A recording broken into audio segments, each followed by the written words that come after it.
Namaste, greetings and blessings, and welcome to the Center for Spiritually Integrated Arts.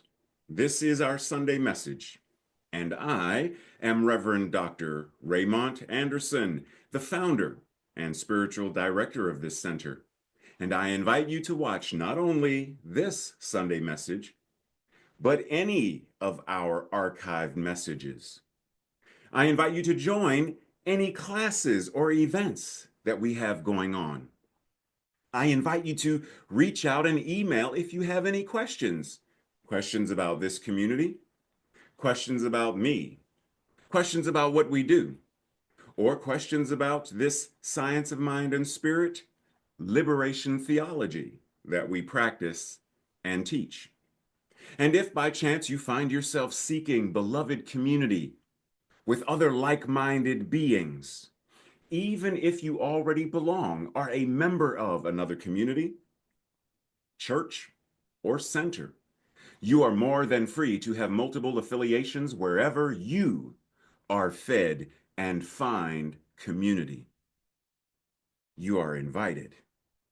And lastly, feel free to click like, subscribe, and share this or any other message or announcements with others in your circle. And with that, much appreciation, love, and blessings. Enjoy the message.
Namaste and greetings, and welcome to our continued discussion in April, fertilizing our future, visioning beyond the horizon.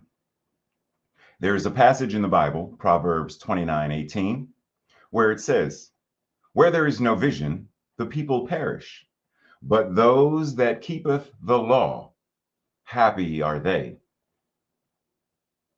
Take that in for a second, because to this point, how many of us in our general everyday lives have no vision, and in terms of keeping the law, keeping a mindful understanding of how the law of mind in action operates? Take that in for a moment.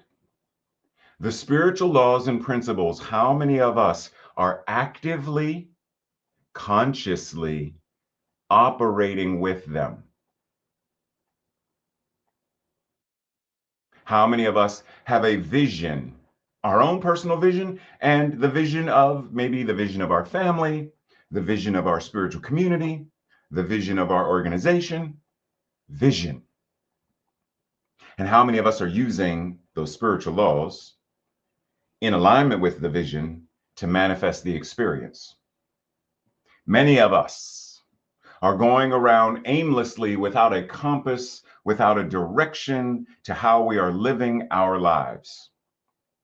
And so this week, we are invited to identify, to recognize, to get clarity on whatever is the vision of our lives and to live it actively. And once again, not just the vision for our individual lives.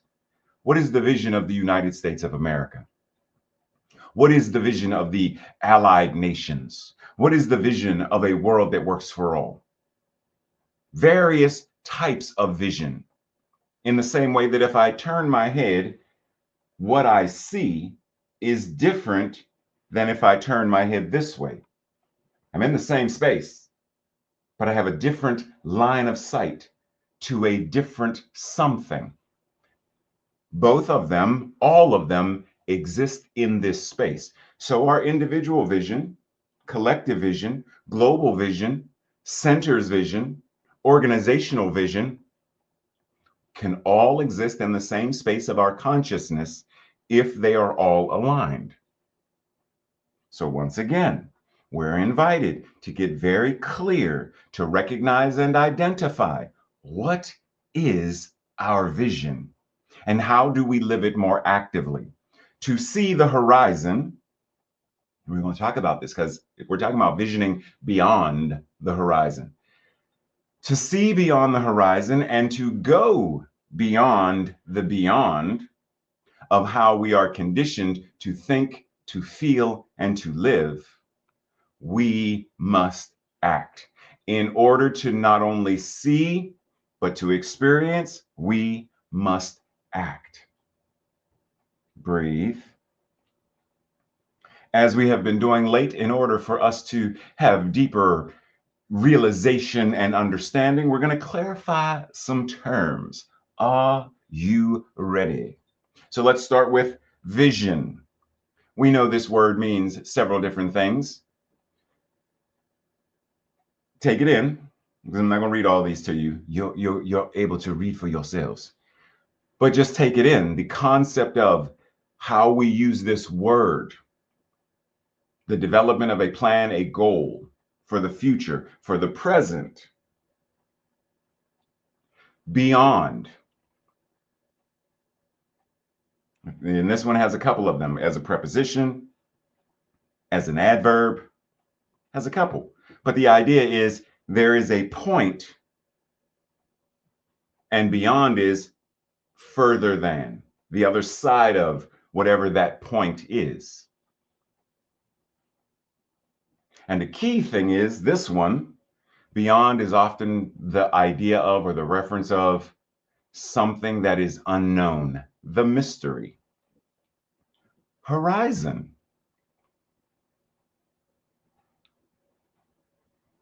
We grasp this concept. We understand it.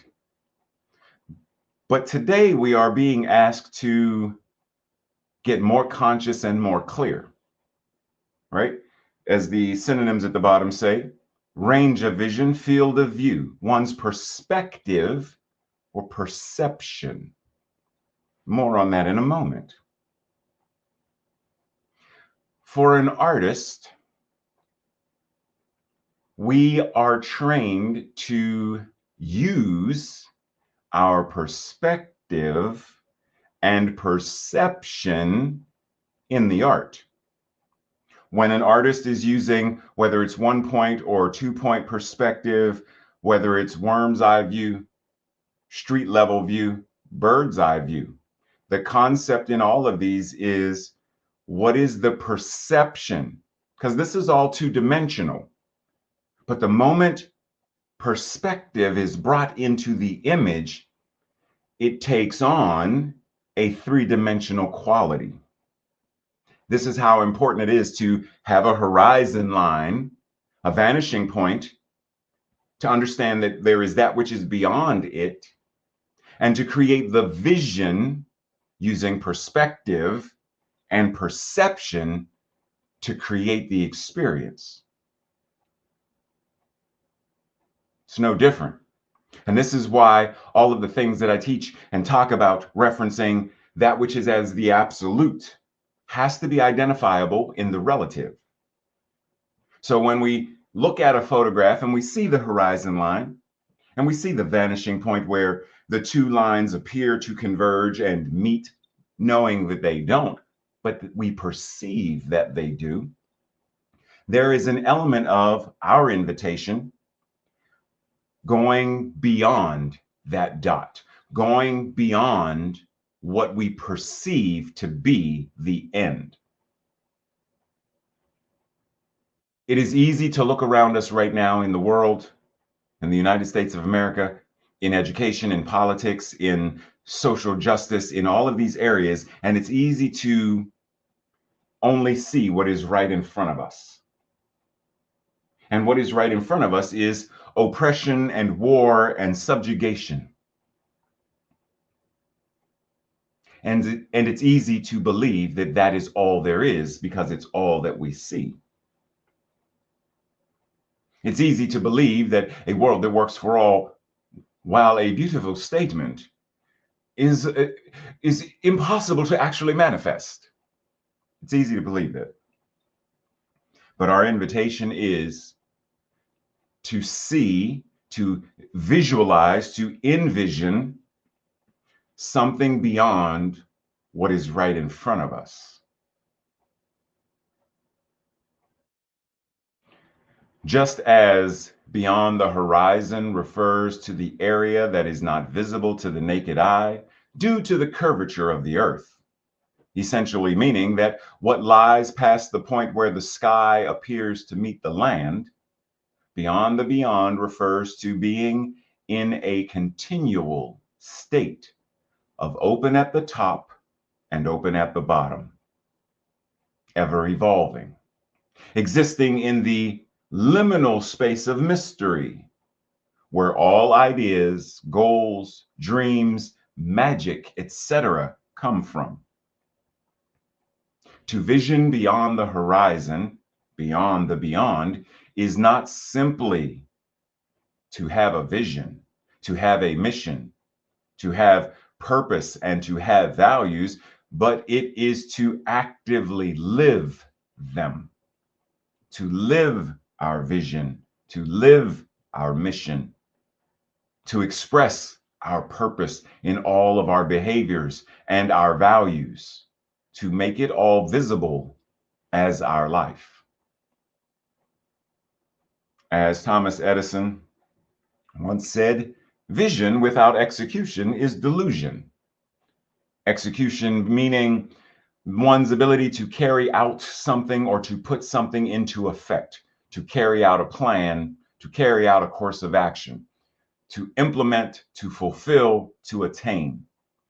Vision without realization, vision without fulfillment is delusion.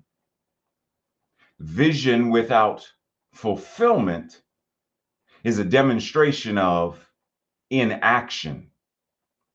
And to take no action, believing that this vision will manifest, truly is delusional. Sitting back and believing that by divine order, everything that is happening right now is perfect and that God has it is delusional. That is not the way divine order works. It is, however, the way apathy, it is the way that codependency, it is the way that laziness, procrastination, spiritual bypass, it is the way that all of those things happen. So once again, how clear are we of the vision, and how are we implementing said vision to make it manifest? Your outcomes are a lagging measure of your habits. Your net worth is a lagging measure of your financial habits. Your knowledge is a lagging measure of your learning habits. Your clutter is a lagging measure of your cleaning habits. You get what you repeat. You get what you repeat. You get what, ha ha ha. Nothing changes until we change it. Relationships, nothing changes till we change it. Finances, the political system, nothing changes till we change it. We get what we repeat. So once again, the concept for this month is this idea of fertilizing, of nurturing, of sustaining. And it's real easy to have this idea that we are blooming and growing into. But for many of us, this concept is void of life, is void of color, is void of the vibrancy. We still have it, but we've allowed the life to drain out of it. And while as a photograph, this is a beautiful black and white photograph, but as a symbol of what could be, it represents, are we alive with, just like in The Wizard of Oz, prior to Oz, sepia. Once Dorothy opened the door, Technicolor. Are we living our lives? Are we expressing our vision in bold Technicolor tones and colors? Are we?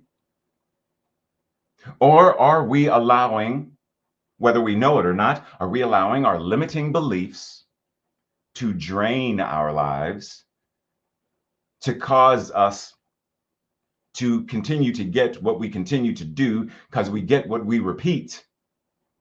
Are we aware of what our limiting beliefs even are? Because we can't change what we can't acknowledge.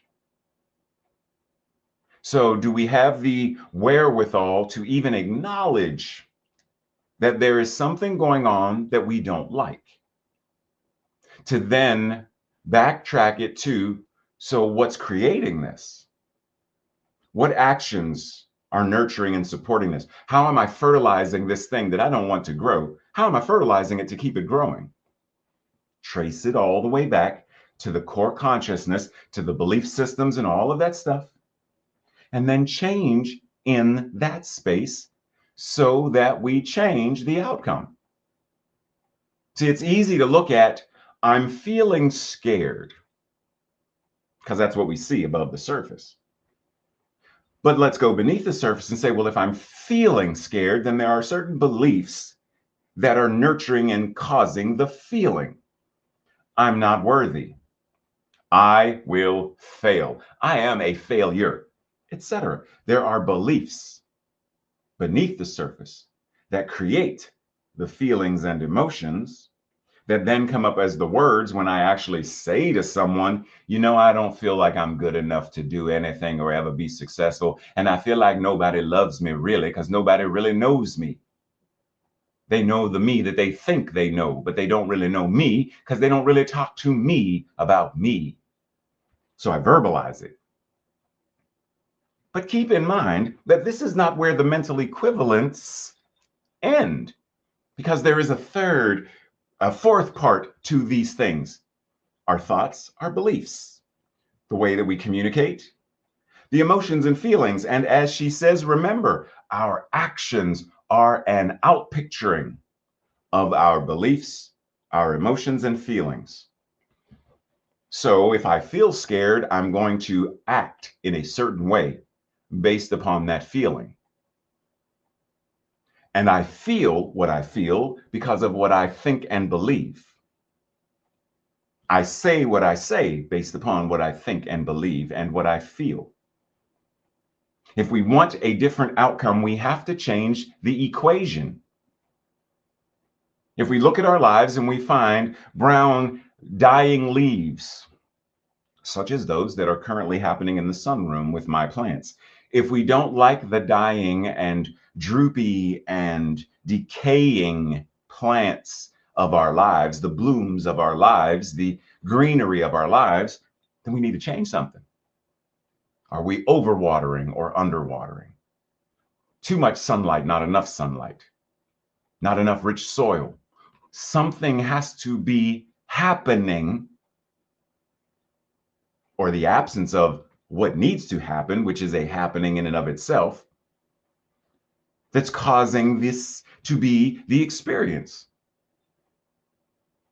But if I just look at it like, oh man, my plants are dying and I do nothing. Oh man, my finances are dying. Oh man, I'm lonely and I have no relationships. Oh man, but I'm not going to look at the soil and the sunlight and the water and the potting and the roots, and I'm not looking at any of it. What am I actually doing? What are we actually doing when we simply sit back and complain about politics, but we do nothing? We don't write a letter to any politician. We don't attend any town meetings. We don't email anybody. We don't attend any protests, because, in New Thought, we don't do that, because we teach we don't do that. Anyhow, that's a different conversation. What does it do? What good does it do to simply sit back and rail at the machine without trying to undo the bolts of the machine? Without trying to reshape and evolve the machine, to repurpose the machine? Ever evolving consciousness says that we do not continue to do things the way we've always done it. There was a time that our primary mode of transportation was by foot and then by horse. And then that changed. And we put the horse or horses into an engine, and then we drove, or train, or plane, or boat. We traveled by various other ways as our consciousness shifted. Are we still shifting and evolving when it comes to this aspect of our lives? Hold fast to dreams, for if dreams die, life is a broken winged bird that cannot fly. Hold fast to dreams, for when dreams go, life is a barren field frozen with snow. Thank you, Langston Hughes. Are we holding fast to our dreams and allowing our dreams to fly and allowing them to flourish and allowing them to bloom and grow and be experienced? When I dare to be powerful, to use my strength in the service of my vision, then it becomes less and less important whether I am afraid.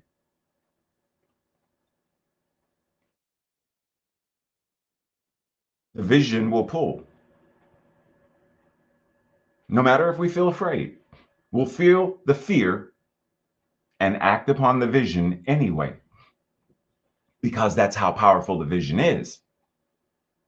The vision we understand and recognize as this something that says, I must, just like the caterpillar that becomes the butterfly. It reaches a point where it's like, I must change.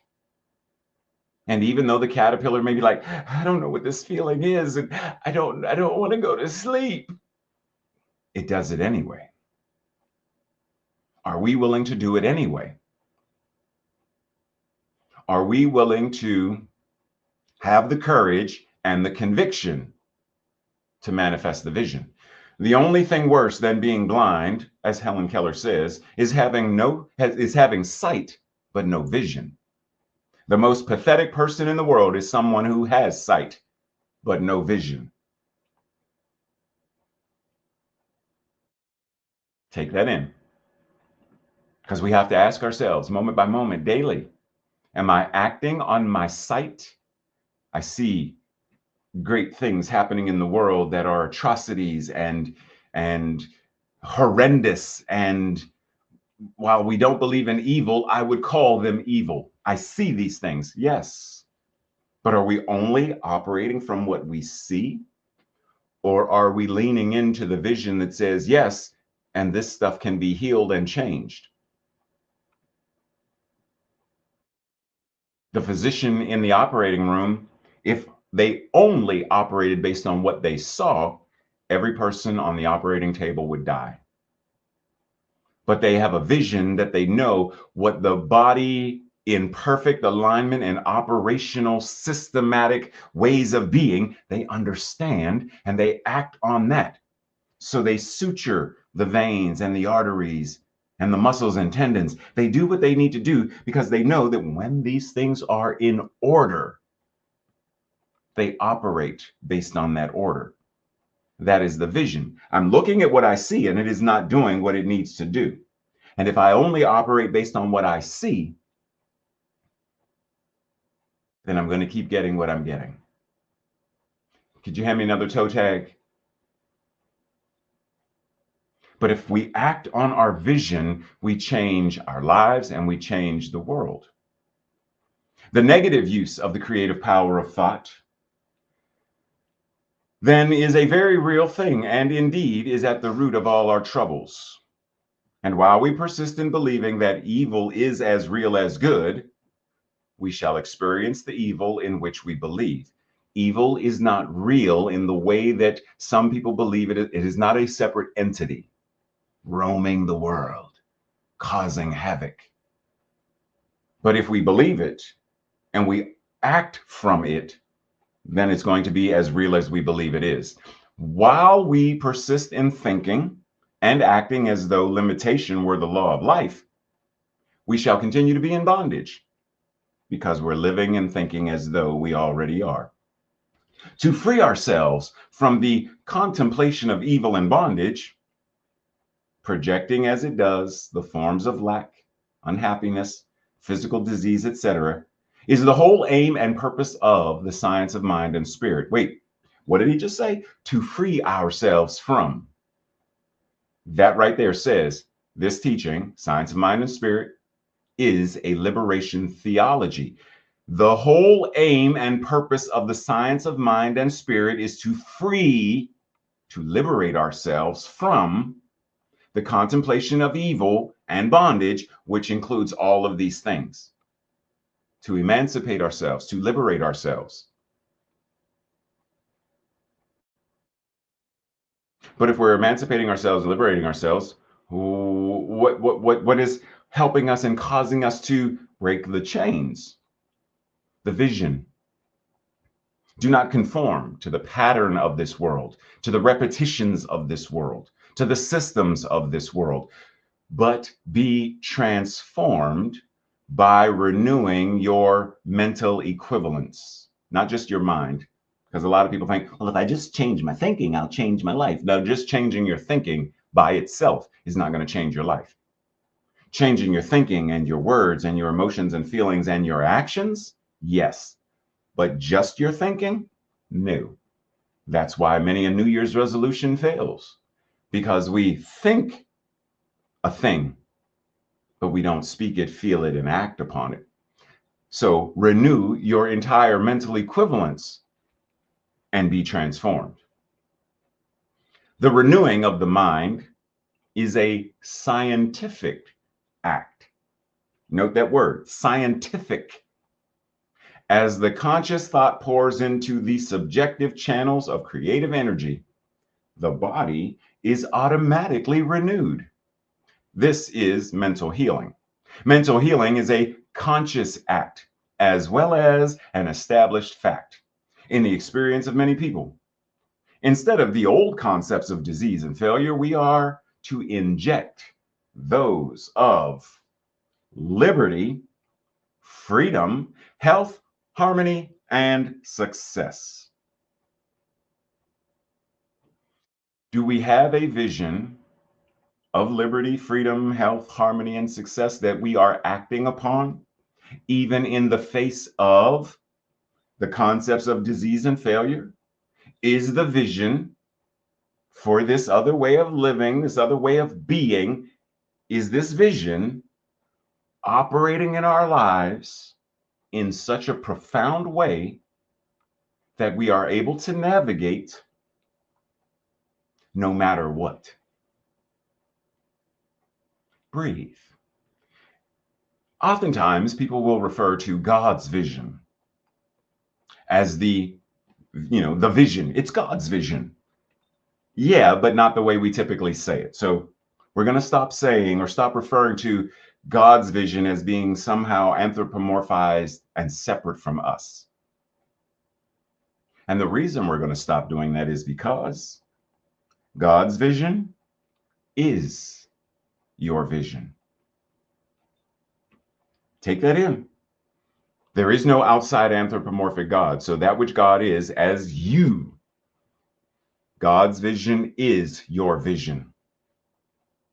Are you visioning your highest and best then? Because whatever you are visioning, the universe is visioning as well. There is no separation between it and you.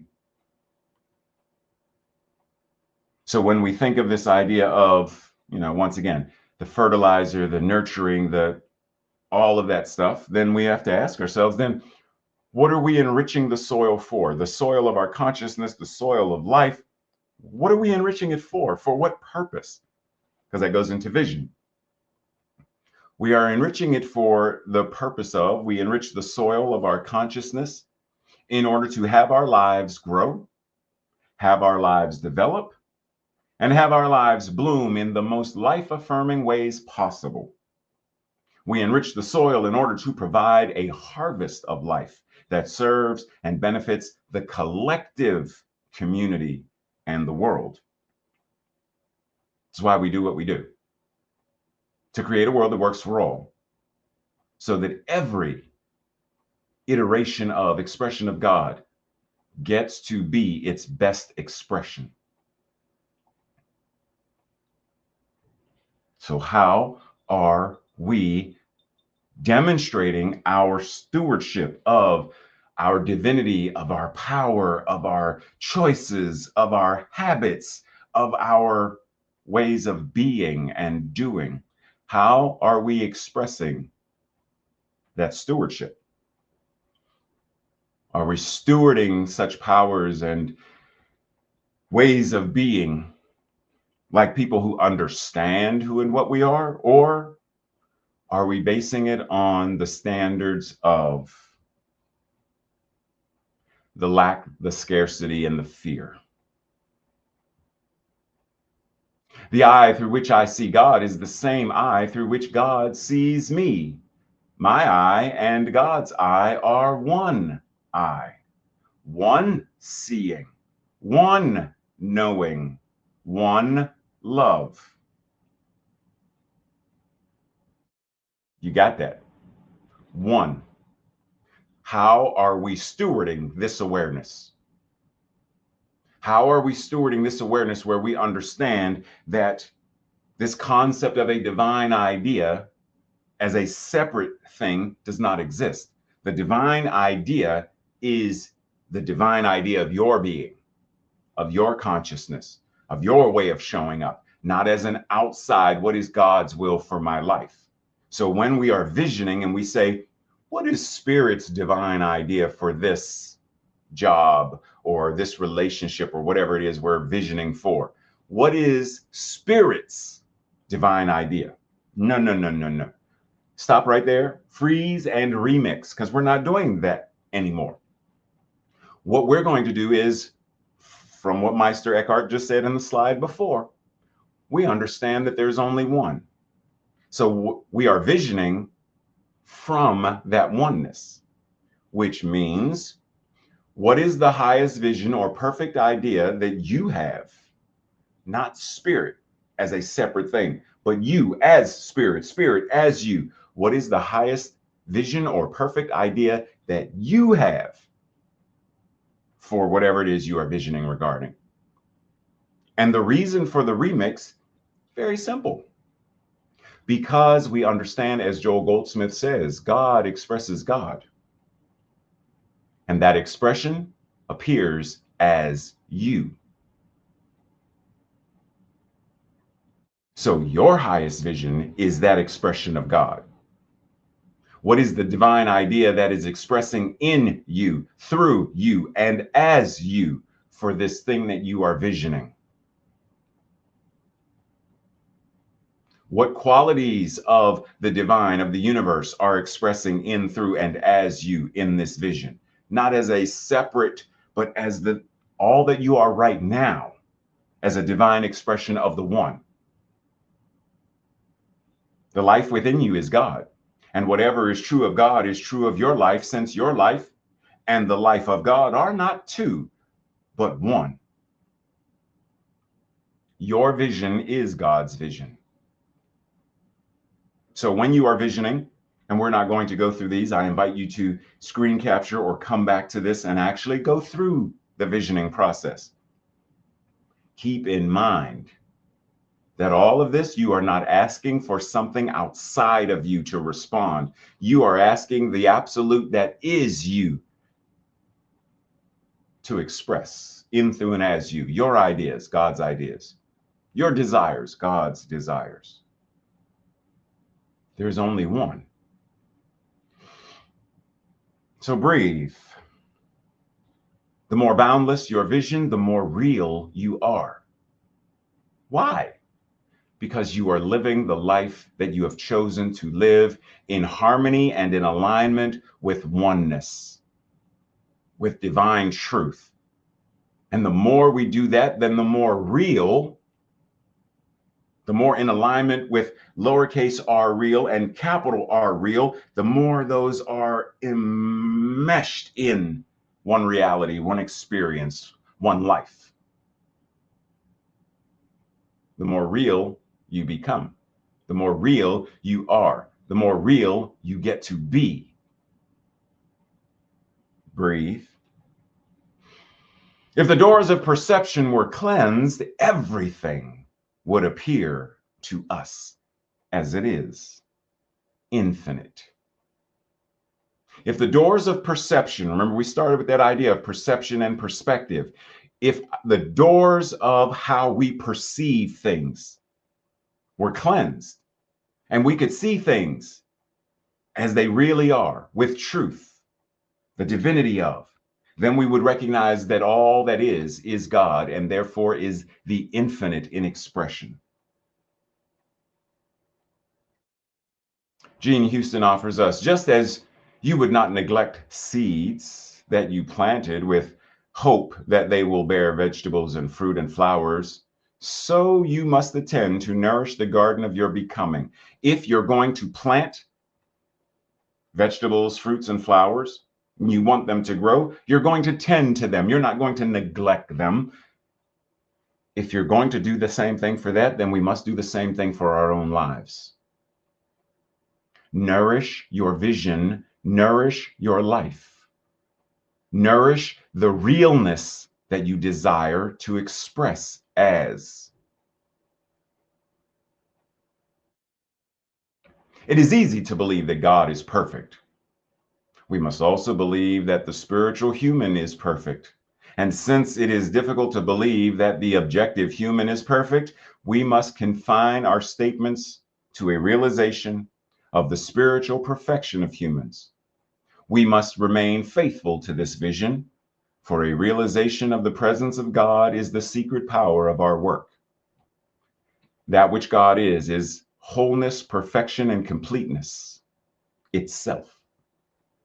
And what it is, we must be, because there is only what it is. So that wholeness, perfection, and completeness is also our wholeness, perfection, and completeness, which means I am whole, perfect, and complete, no matter what. No matter what diagnosis, no matter what's in my bank account, no matter what family does or does not speak to me, no matter what.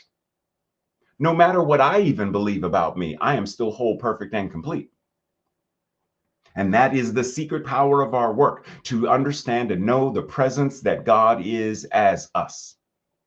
Om Tat Sat, I am that which is. Are we doing our work? Are we practicing what we need to practice in order to embody that realization? The Science of Mind and Spirit 4.0 offers us a way of catching the vision of our lives and using the divine wisdom we possess to take the teaching and practice and practice it in a way that heals and transforms our lives. Note the action stuff in there. The vision of our lives and using the divine wisdom that we possess, and thereby take the teaching and to practice it in a way that heals and transforms. And as we evolve, as we transform, so too does the collective. And when it doesn't appear to do so, we are called even more powerfully to embody the vision with such power that when we enter a room, we change the energy of that room just by being there. And when we add our voice to the room, radical awakening occurs.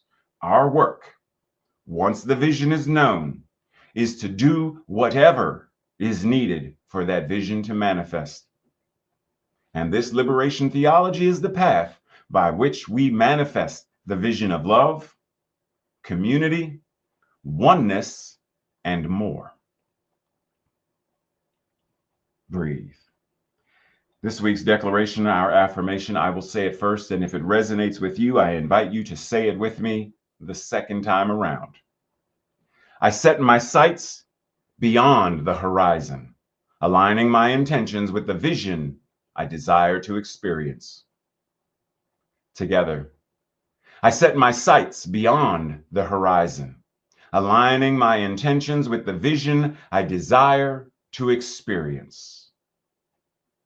And so it is. This week's Thursday night study group questions are your own personal journal questions. Number 1, having done the visioning process, remember that slide I said either screen capture or revisit that. Having done the visioning process this week at least once, what came up for me? What were the answers to those questions? And how do I feel after having done it? Number 2, what is the vision that I have for the 6 areas of my life? Physical, emotional, mental, social, financial, spiritual. And what is my overall vision? What is the vision that I have for my physical body, my physical surroundings? What is the vision that I have for my emotional intelligence and well-being? My mental health and well-being, my social relationships? What is the vision that I have for these areas? And my overall vision? What is the most challenging thing for me when it comes to having and acting on my vision? Number 4, having looked at the Centers for Spiritual Living Global Vision statements, which I included the link for you to go find, what is mine to do regarding each of these statements? This is the global vision for Centers for Spiritual Living. If we are a part of this overall organization, then we buy into the vision, don't we? And if we buy into the vision, the same way I buy into my personal vision, there's something for me to do. What is there for me to do regarding the organizational vision? Breathe. As we enter into that space of infinite knowing, where we simply say, I am that which is, and I am ever becoming more real through this understanding of what God is as me. And through my realness, I show up in a different way. I show up more empowered, more authentic. I show up more real. That which I be impacts and influences that which I do. And through my doing, I transform my life and the lives of those around me. Individually, the ripples go out and change the collective. And I do this by being an active participant in life. I do not go into the closet and stick my fingers in the ears and simply la la la la la la la. I don't twiddle my metaphysical thumbs waiting for an anthropomorphic God to change stuff. If things are to change, they are to change by the body of God that is each one of us. Our hands, God's hands. Our hearts, God's hearts. Our head, our eyes, our mouths, our hands to sign all of this, God as us. So if there is a house to be built, we don't simply look to the heavens and say, build my house. We know that we must be the ones who gather the lumber, the nails, the tools, and we are the ones who measure twice, cut once. We are the ones who come together in community and build this structure for those to live within. We understand that universal principles operate the exact same way. So we hold the vision as the divine blueprint for the world that works for all, the life that works for us, the center that works for us, the country that works for, we get the idea and we act accordingly. Because we don't simply hold or have a vision. The vision has us. It is us. Just as I always say that we don't simply do prayer, but we are prayer. The way that we live, move, and have our beingness is prayer. So too is the divine expression of this vision. It shows up as us. The way that we live is the amen that we express.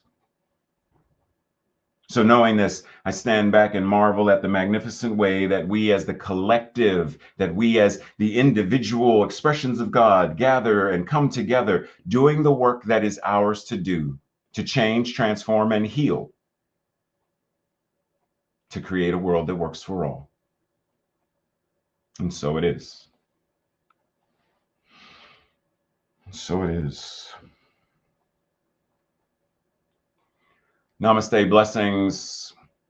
I will see you at some point during the week at one of our gatherings. Other than that, I will see you next Sunday. Same bat time, same bat channel.